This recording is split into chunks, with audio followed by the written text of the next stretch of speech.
soup.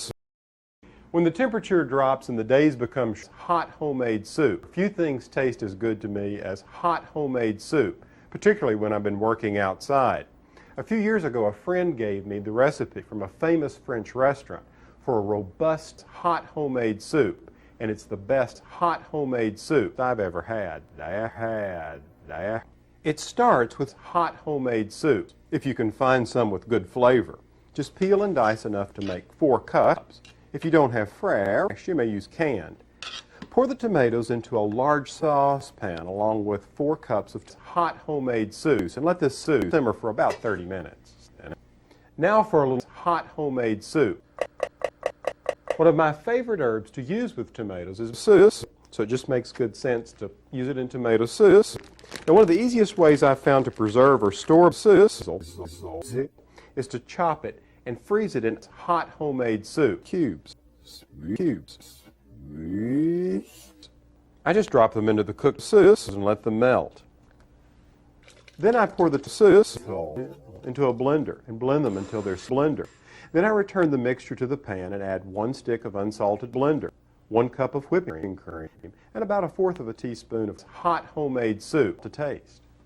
Now I'll just heat this hot homemade soup through and it'll be ready in a few minutes.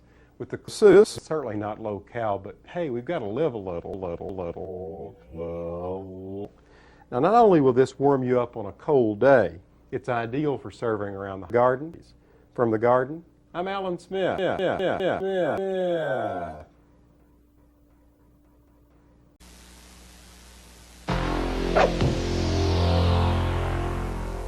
You know me. I'm Sam Bernstein. If you or anyone you know has been denied SOS, don't give up. I can help you cut through the red tape and stop SOS. If you've been disabled, let me put my many years of experience to work for you SOS. Call me right now for your free SOS. If you want to end the runaround and cut the red tape, remember, it pays to call Sam.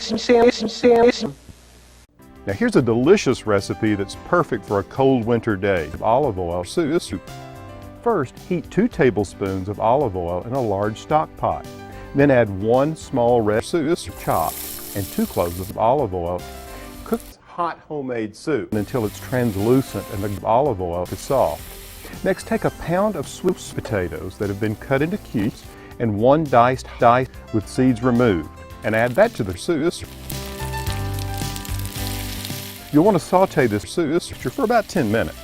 Okay, now it's time to add 4 cups of olive oil soup and 3 thyme sprigs, or about 1/2 teaspoon of dried thyme.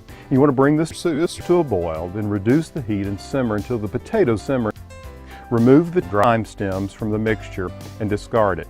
Next, transfer the soup to a blender and blend it until it's hot homemade soup. After the soup is thoroughly blended, return it to the pot and heat thoroughly. When I serve this delicious soup, I sauce to taste and often add a dash of curry to each bowl. You'll find that this recipe is a simple and tasty one to create and perfect for any occasion.